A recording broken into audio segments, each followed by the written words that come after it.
जब से उन्होंने श्री महाचैतन्य प्रभु की कृपा का अनुभव किया, तभी से उनके हृदय में संसार के प्रति वैराग्य पैदा हो गया। वो निरंतर अपने दुष्कर्मों के कारण बड़े चिंतित रहते थे। न उन्हें रात में नींद आती थी, न भूख लगती थी। दिन रात उनके नेत्रों से अश्रु बहते रहते थे। सोचते रहते थे कि हम जैसे अधम कौन हो सकता है। इस अधमों पर ये दोनों भाइयों ने हम पर जो कृपा की, उस कृपा का हम बदला उन्हें नहीं चुका सकते हैं। इस तरह से वो निरंतर बड़े दुखी बने रहते हैं। जीवन में जब पाप बन जाता है, पाप की प्रवृत्ति जब जीवन में आ जाती, तो आदमी निरंतर पाप करता रहता। लेकिन पापों का शमन भी जब होता है, जब आदमी के जीवन में पश्चाताप की अग्नि प्रकट होती है। हमने पाप किया लेकिन स्वीकार नहीं कर रहे, और ये अनुभव में आने लगे कि हमने जो पाप किया है बहुत गलत किया है, और हृदय में अगर गाय बनने लगे तो 1/4 पश्चाताप से वो पाप नष्ट हो जाता। दूसरा, आधा पाप नष्ट कब होता है? जब वो स्वयं से उस पाप को कहना शुरू करे सबके साथ, और लोग भी उसे घृणित दृष्टि से उसे कुछ ना कुछ बातें कहें, मनुष्य की आलोचना होने लगे, लेकिन उस आलोचना में उसे दुख न लगे। वे स्वीकार करे कि हाँ, ये जो कुछ कह रहे हैं ये सही है और मैंने किया। ऐसा करने से उसका आधा पाप समाप्त हो जाता है। तो इसी तरह से ये दोनों भाई जो जगाई और मढ़ाई, क्योंकि इन्होंने जीवन भर सबको कष्ट दिया, कभी इस गांव में जाते, कभी उस मोहल्ले में रहते, कहीं किसी मोहल्ले में रहते। अब जो नशा में निरंतर डूबा रहता हो, मांस भक्षण करता हो, उसके जीवन में सुखित कैसे हो सकते हैं? तो बेकार ही आएंगे, तो लोगों को कष्ट देते हैं। लेकिन आज उनका जीवन गौरांग महाप्रभु श्री हरिदास जी महाराज के द्वारा और नित्यानंद जी के द्वारा जब जीवन बदल गया, तो उन्हें इस बात का दुख लगता है कि हमने देखो कितना अपराध किया, लोगों को कितना कष्ट दिया, हमारे कारण लोग कितने दुखी हो रहे हैं। इस बात को सोच सोच करके रात दिन हमें नींद नहीं आ रही। हे प्रभु, हम क्या करें? हमारे जीवन में शांति नहीं। जो अधर्म से जुड़ा जीवन होता है उसके जीवन में शांति नहीं होती, वो एकदम भटकता रहता है। शांति तो तहां होती जहां शांति का स्थान है। वो शांति सुख का स्थान कौन है? तो सुख धाम राम असनामा। जो भगवान में चलते हैं, भगवान का स्मरण करते हैं, जीवन में उसी की शांति, बाकी नहीं। न पैसों में, न धन में, न दौलत में, न पद में, न प्रतिष्ठा में, किसी में शांति नहीं। ये सब सोच इन दोनों भाई के पास इतना धन है, अटूट धन है, क्योंकि वो काजी को खवाते थे, जो बचता था उनको मिलता था। तो अधर्म की कमाई बहुत थी इनके पास, लेकिन जीवन में शांति नहीं। आज जब महापुरुषों की कृपा इन दोनों पर हुई, तो उनको ये अनुभव होने लगा कि मैंने बहुत बड़ा पाप किया। तो बेचारे दोनों भाई रोते रहते थे। श्रीनिवास जी के यहाँ दोनों भाई रहते थे, कीर्तन करते थे सब लोगों के साथ में, लेकिन इनके आंखों से आंसू बंद नहीं होते थे। न ये भोजन करते थे, न जल पीते थे। सोचते थे कि चलो ये जीवन समाप्त हो जाए तो शायद हमारा पाप से छुटकारा हो जाए। निरंतर रोते रहते थे। श्रीवास जी हमेशा समझाते थे, भैया अब आप लोग तो पवित्र हो गए हो, महापुरुष की कृपा हो गई है, इसलिए भोजन करो। ये शरीर जो है भोजन करने से सुरक्षित रहेगा, फिर भजन करो। लेकिन किसी के समझाने से समझ में नहीं आता। हृदय में बड़ी वेदना है। इस स्थिति को देखकर कई दिन जब भोजन नहीं किया, तो श्रीवास जी ने, महाराज ने जाकर गौरांग महाप्रभु के चरणों में प्रार्थना किया कि महाराज, ये जब से आपके इस सानिध्य में आए हैं, तब से एकदम रोते रहते हैं, भोजन ही नहीं करते। कई दिन हो गया, न जल पीते हैं, न भोजन करते, और सूख करके कांटा होते जा रहे हैं। क्या करें? हम लाख समझाते हैं, हमारी बात को नहीं मानते। तो कृपा करो, आप तो चलो समझाओ।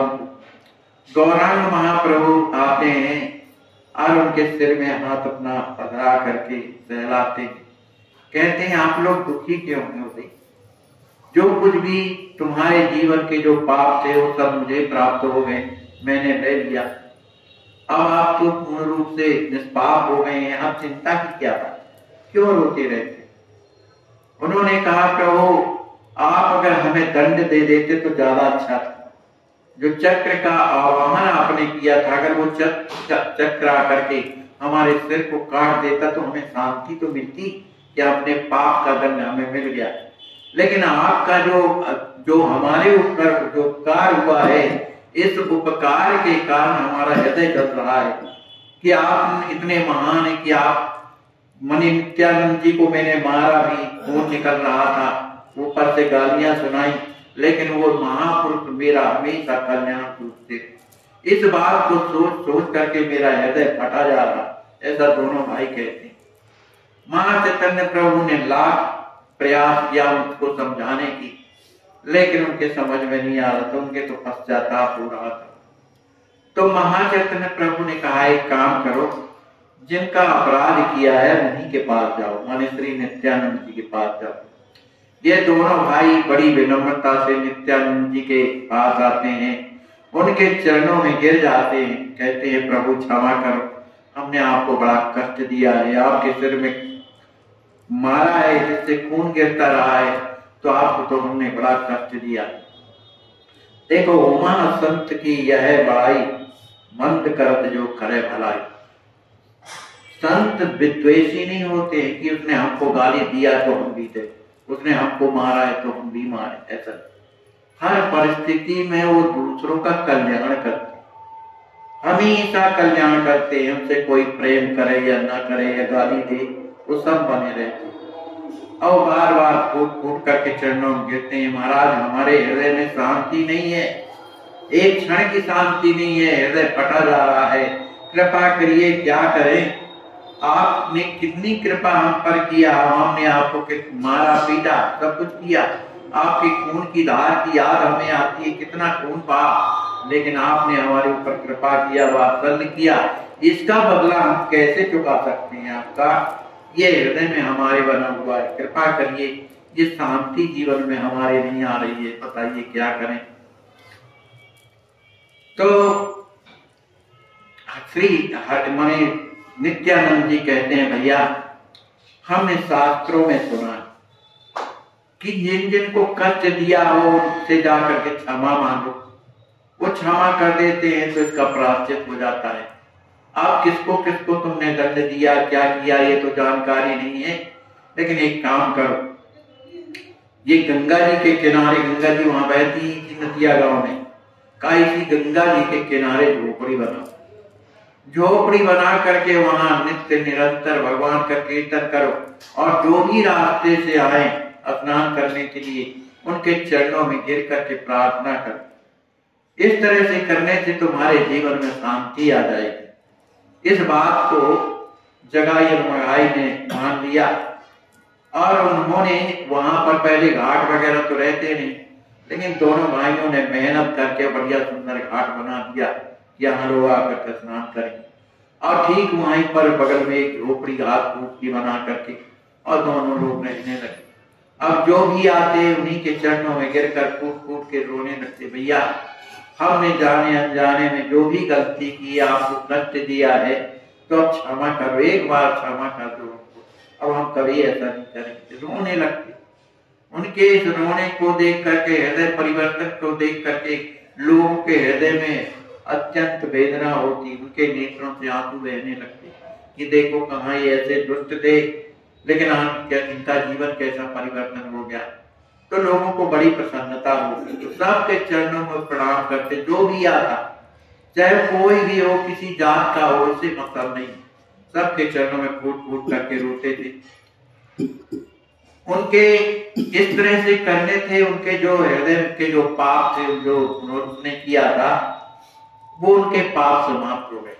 पाप समाप्त जब हो जाते हैं तब उसके हृदय में एक अत्यंत प्रेम का उदय होता है, हृदय निष्पाप हो जाता है, वहां कोई मने इस तरह की हलचल नहीं होती, न संसार रह जाता है, वो निष्पाप होकर के उसका प्रेम भगवान में बढ़ जाता है। इन दोनों का हृदय यही हो गया, दोनों के हृदय में प्रेम भर गया और भगवान का नाम स्मरण करने लगे।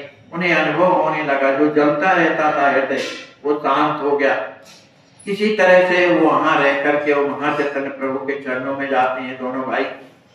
कहते हैं प्रभु हमारे किए हुए कर्मों का जो फल है वो तो प्राप्त हुआ, अब इतनी और कृपा करो कि अपनी शरण में ले लो। बिना भगवान की शरणागति लिए कभी जीव का कल्याण नहीं होता है, चाहे वो कितना भी पंडित है ना। क्योंकि सुखी मीन जिम नीर अगाधा जिम हरि शरण न ये कहू बाधा। भगवान की कृपा ही एक ऐसी है जो संसार की बातों से मुक्ति दिलाती। उन दोनों को श्री महाचैतन्य प्रभु ने सुंदर अपना शिष्य बनाते हैं। शिष्य बनाने के बाद वो दोनों के दोनों परम भागवत बन जाते हैं। कहते हैं कि चाहे कितना भी बड़ा पापी क्यों ना हो, अपि चेतु दुराचारो भजते मम अन्य भावक साधेरेवसा मंतव्या संव्यवचिनोति ईसा। माने कितना बड़ा पापी क्यों ना हो, चाहे पाप करते करते उसका जीवन क्यों ना अंत में पहुंच जाए, लेकिन सब आश्रमों को छोड़ करके जो मेरी शरण में आ जाता है, भगवान कहते हैं वो साधु ही है। इस तरह से भगवान की कृपा होती है कब, जब वो भगवान की शरणागति में आता है। संसार भी बड़ा विचित्र होता है। जब जिसकी ख्याति बढ़ने लगती है तो ख्याति को ना सहने वाले भी लोग बहुत प्रकट हो जाते, पैदा होते। और अधिकांश ब्राह्मण लोग ज्यादा इसमें ध्यान देते। किसी ब्राह्मण की या किसी संत की पदवी बढ़ रही है तो दूसरे लोग उसे गिराने की कोशिश करते। इधर महाचैतन्य प्रभु की ख्याति दिनों दिन बढ़ रही, लेकिन कुछ लोगों को अच्छा नहीं लगता। रोजाना श्रीवास जी के यहाँ कीर्तन होता है और कीर्तन में ये नियम था कि जितने लोग समय पर आ जाते तो मकान के अंदर हो जाते और दरवाजा बंद कर दिया जाता, और जब कीर्तन समाप्त होता था तब खोला जाता था। तो कीर्तन रात भर होता था, सवेरे उठ करके और नदी में स्नान करते और फिर चले जाते। अब इनको अच्छा न लगा, जो विरोधी थे वो भी आते थे कीर्तन में, देखा दरवाजा बंद है तो जो ना कहना चाहिए वो कहते। बढ़िया, आजकल देखो कैसे कैसे लोग, अरे कीर्तन में तो सबका अधिकार है, सबको जाना चाहिए, पर ये दरवाजा बंद करके पता नहीं क्या करते हैं। उधर औरतें भी रहती हैं, औरतें के साथ में बैठ करके ये क्या करते हैं, कोई कीर्तन में जो ना कहना चाहिए कह रहे, मोह है अपना इस तरह का। लेकिन वहां कोई फर्क नहीं पड़ता है, इसलिए कि भगवान का कीर्तन होता है, सभी कीर्तन में आनंद मस्त हो जाते हैं। तो दुष्टों ने सोचा कि क्या किया जाए। तो एक दिन जब शाम के जाते हैं तो केवाड़ा बंद। अब कुछ जब रात हुई तो उन्हीं के दरवाजे के बाहर लीपा पोती कर दिया, उन लोगों ने लीप दिया गोबर से, और वहां पर ऐसे ही कुछ कर दिया, अनेक प्रकार के रंग वगैरह रख दिया जैसे किसी देवी की बलि दी जा रही थी। और एक में पात्र में मांस रख दिया और दीपक जला दिया, इस तरह का कर दिया। अब जब बड़ा सवेरा हुआ, ये लोग कीर्तन से जब निकले तो देखा कि बता, वो लोग भी वहां पर छिपे हुए थे कि देखते हैं ये क्या करते हैं। तो जैसे दरवाजा खोला सबके सब पहुंच गए, कहा देखो इनके यहाँ भी देवी की बलि दी जाती, ये देखो दरवाजे में लिपा है पुता है, और कोई बोल रहे, लेकिन लोग तो जानते हैं कि सब किया ही नहीं का है। लेकिन श्रीवास जी महाराज ने सोचा कि ये तो किया ही नहीं का, वो भी हंसने लगे बड़े जोर से उन्हीं के साथ में। हाँ भैया, हमारे यहाँ देखो देवी जी ने कृपा किया, हमारे दरवाजे में आई और उनकी हमने विधिवत पूजा किया, बलि दिया, तो ये देखो सब रखा हुआ। अब जब उसी की तरफ बोलने लगे तब उनका मुंह क्या रह जाए, अब कुछ नहीं, वहां से चले। उसका परिणाम क्या हुआ, जो इन लोगों ने ब्राह्मण ने जो इस तरह का जो आडंबर रचा था, उसका परिणाम क्या हुआ, कुछ दिनों में उसी ब्राह्मण के जिसने ये विरोध कीर्तन से किया, भक्तों का विरोध किया। इसलिए भगवान के भक्तों से कभी विरोध नहीं करना चाहिए। अपने जीवन में अगर विपत्ति लेना है तो विरोध करो भक्तों से, आपको तत्काल साधु अवज्ञा तुरंत भवानी कर कल्याण करके हानि। तत्काल हानि होती।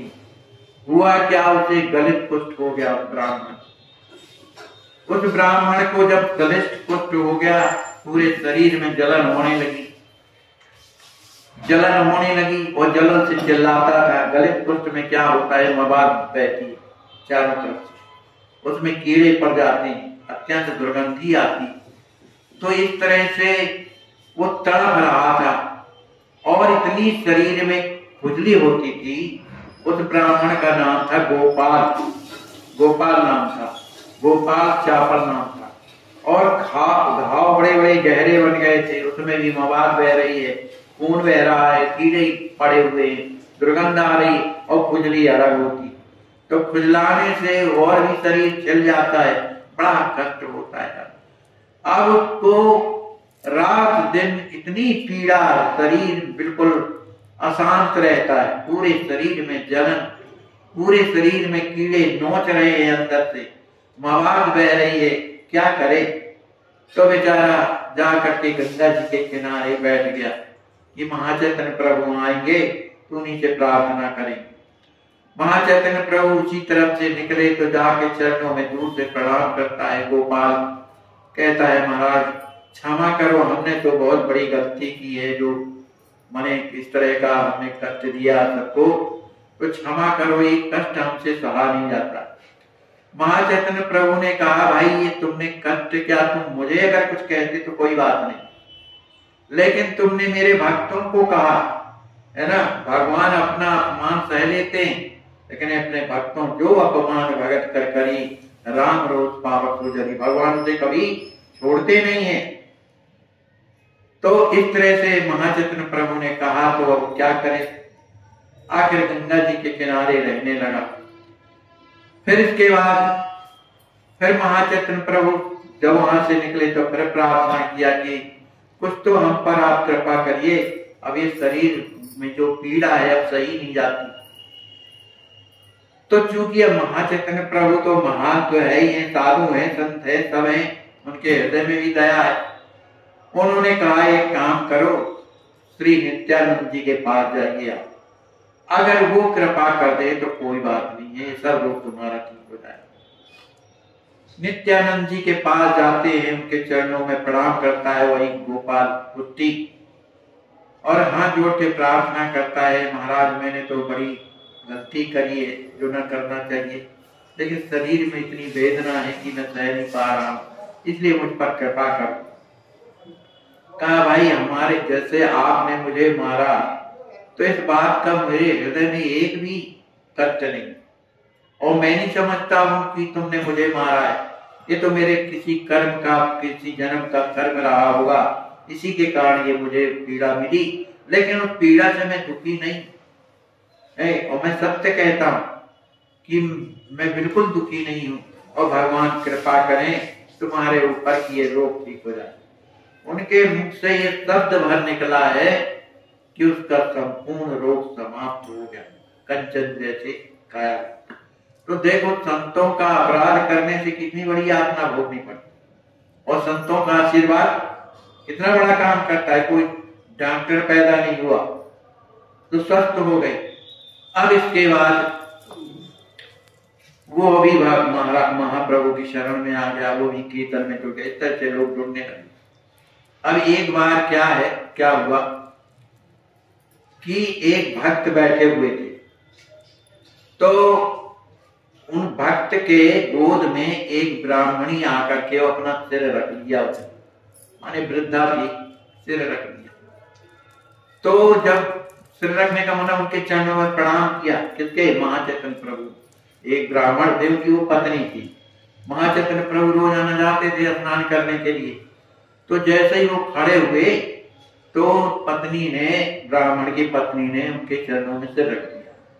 जब इतना माने रखा तो महाचैतन्य प्रभु बड़े दुखी हुए, क्योंकि महाचैतन्य प्रभु का यह स्वभाव था कि वो अपने बड़ों से कभी दंडवत नहीं कराते थे, जब भाव में नहीं होते थे तब, और अपने से छोटों से वो प्रेम करते थे, बराबरी वालों को हृदय से लगाते थे, छोटे वालों से प्रेम, वो भले चरण पकड़ने बात अलग, लेकिन अपने बड़ों से कभी भी दंडवत नहीं कराते थे।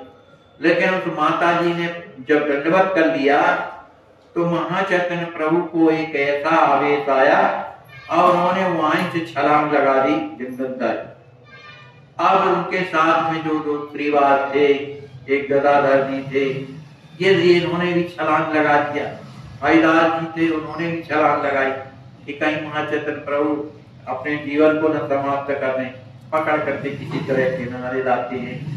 फिर उन्होंने लोगों को समझाया कि देखो मेरे भावावेश में चाहे जो कुछ भी करे, लेकिन जब मैं उस स्थिति में नहीं रहता हूँ तो मैं भी तुम्हारे जैसे आदमी है ना। अब छोटे बड़े का ध्यान रखना चाहिए। आप मेरी माँ जैसे हैं और बताओ मेरे चरणों में प्रणाम करती हूँ, ये मुझसे सहन नहीं होता। इस तरह सबको शिक्षा देते हैं। इसके बाद कुछ दिनों के बाद एक वसुदेव नाम का एक व्यक्ति था।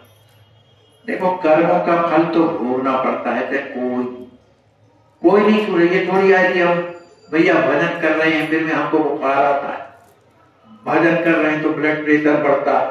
अरे जो होना है वो तो होएगा, आदमी तो उसकी दवा करेगा ही, बाकी सब कर्म का परिणाम है कि नहीं, तो भोगना पड़ता। तो एक व्यक्ति थे, उनका नाम था वसुदेव कुष्टी। वसुदेव नाम था पर कुष्टी थे। तो उन्होंने सुना कि महाचैतन्य प्रभु आए, तो उनका दर्शन कैसे करें, क्योंकि जो गलत कुष्ठ होता है उसमें मवाद बैठती और दुर्गंध इतनी ज्यादा आती है कि वहां आदमी बैठ नहीं सकता, और ये छुआछूत का रोग भी होता, लग जाए तो वो भी कुष्ठ हो जाए। तो बेचारा सोचता था कि महाचैतन्य प्रभु के दर्शन कैसे हों। अब चूंकि दुर्गंध आ रही है तो नजदीक जा नहीं सकता, इसलिए वो गंगा जी के किनारे बहुत दूर बैठ करके जहां से उनका दर्शन मिल जाए बस इतने के लिए बैठता। तो बेचारा रोजाना इस तरह से वहीं बैठ करके दर्शन करता और दंडवत करता था, और ये भी सोचता था कि महाचैतन्य प्रभु कहीं देख ना दें, और देखेंगे तो निश्चित आ जाएंगे, दया लगी। तो अपना ओट में बैठ करके दंडवत करता। अब एक दिन क्या हुआ, उसे पता चला कि महाचैतन्य प्रभु तो चले गए यात्रा में, क्योंकि आगे प्रसंग आता है, यात्रा में चले गए। अब वो इतना दुखी हुआ कि सिर पीटने लगा, पैर पटकने लगा, मुंह में गिरने लगा, दंडवत करने लगा, हे प्रभु मैं कितना भागी हूँ, कम से कम आपका दर्शन दूर ही से मिल जाता। इसी तरह इतना रोया कि उसकी स्थिति बेहोशी में स्थिति पड़ने होने लगी। हृदय से विलाप कर रहा था, किसके लिए, उनका दर्शन करने। महाचैतन्य प्रभु पता नहीं कितने दिनों से निकल गए थे बहुत दूर, लेकिन उस रोने की स्थिति को देख करके महाचैतन्य प्रभु वहां प्रकट हो गए।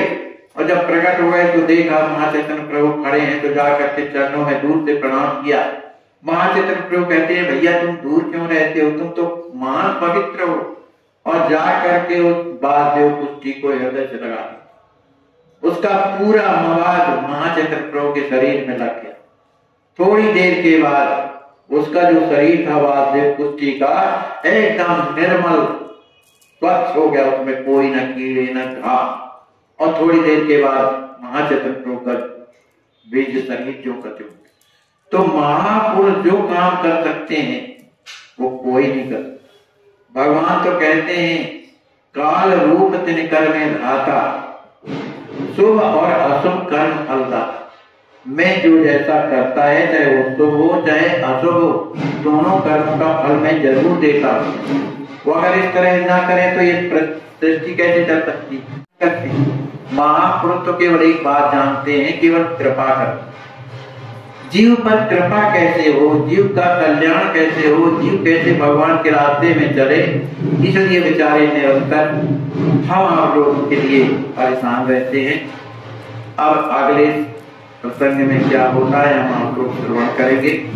बोलिए श्री सीताराम जी महाराज जी। हाँ ज्यादा नहीं लगेगा, हाथ कटने के बाद तो दवा भी रोक तो चलेगा फिर। चलिए उसके बाद तो डॉक्टर ने कहा है कि कैंसर आपका जान बच जाएगी हैं? आगे नहीं बढ़ा है, चलो ठीक है, भगवान करें आपका मंगल हो, आप जल्दी स्वस्थ हो जाएं।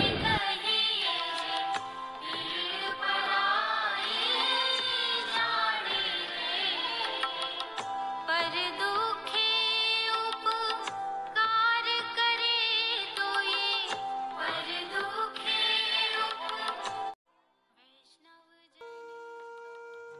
कि इसको गहराई से देखें, इसको हृदय से देखें, धरातल पर या नहीं। खूब परीक्षा लेकर इसमें दृढ़ता के साथ कूद पड़िए। तन से, मन से, धन से भगवान ने हमें जिस योग बनाया है, हमारा आने वाले समय में ना ये तन रह जाएगा हमारे पास, ना धन रह जाएगा हमारे पास, और ना समय रह जाएगा हमारे पास। तो जो मिला है हमें, जो भगवान ने दिया है हमें अपनी आवश्यकता से अधिक, उसकी सार्थकता तो तभी है जब हम दूसरों के काम में लगाएं, चाहे वो तन हो, चाहे मन हो, चाहे बुद्धि हो, चाहे विवेक हो, चाहे धन हो।